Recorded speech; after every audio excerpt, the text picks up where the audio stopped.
Okay, I'm doing a leak down test. This is the head I got in Moncton yesterday. I got all kinds of exhaust studs.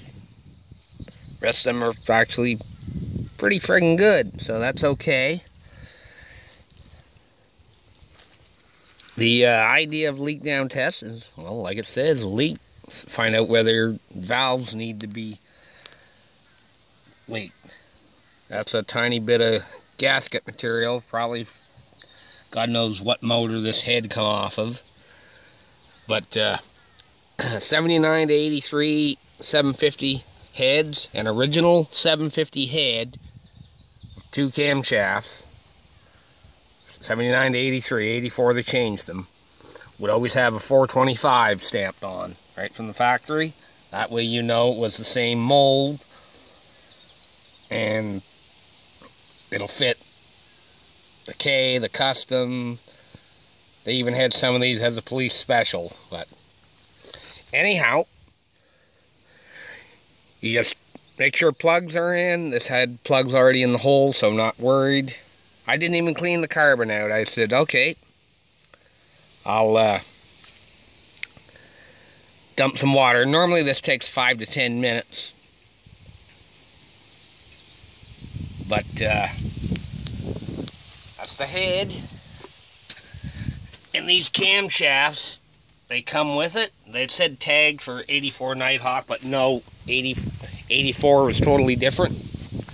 They changed the motor and everything around. And I got it pretty much level. But yeah, that's how you do a leak down test. You try to get as level as you can, and then again, this whole yard ain't level, so it doesn't matter. And you just spin a couple of minutes, dry. This is the intake side. Dry. You just let it be. I might have to a little more to, make sure I get it fairly level, and add a little more water and let it set. For shits and giggles, let it set, say, a half an hour. And then come check. This is the intake side for the carburetors. Of course, that's the exhaust. And look, see if there's any wet spots. You gotta like the wet spot.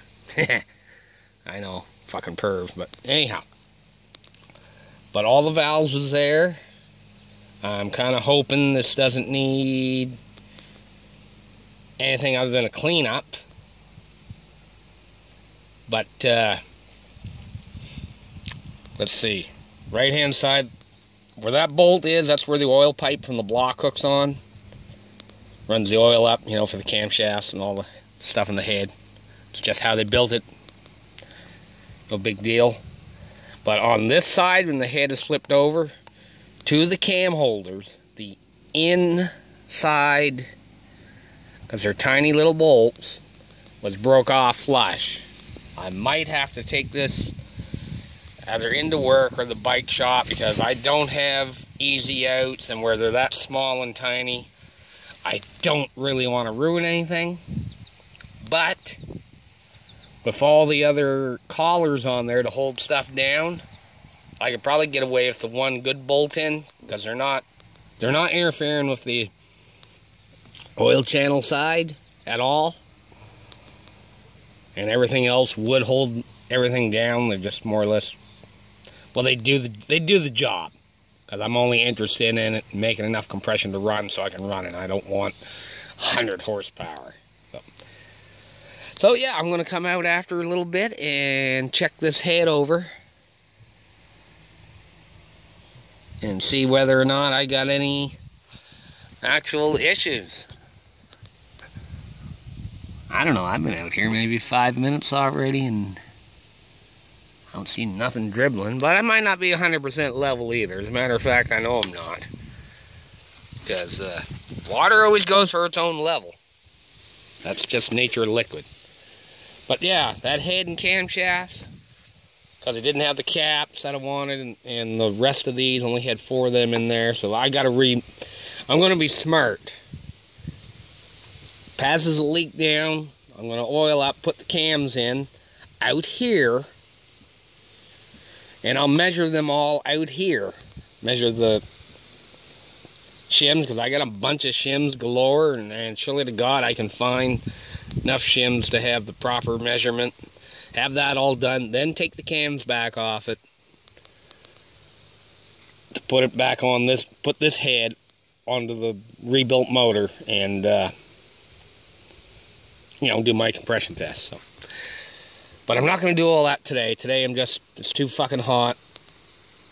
I'm just concerned to find out whether or not valves are leaking. Anyhow, fun times.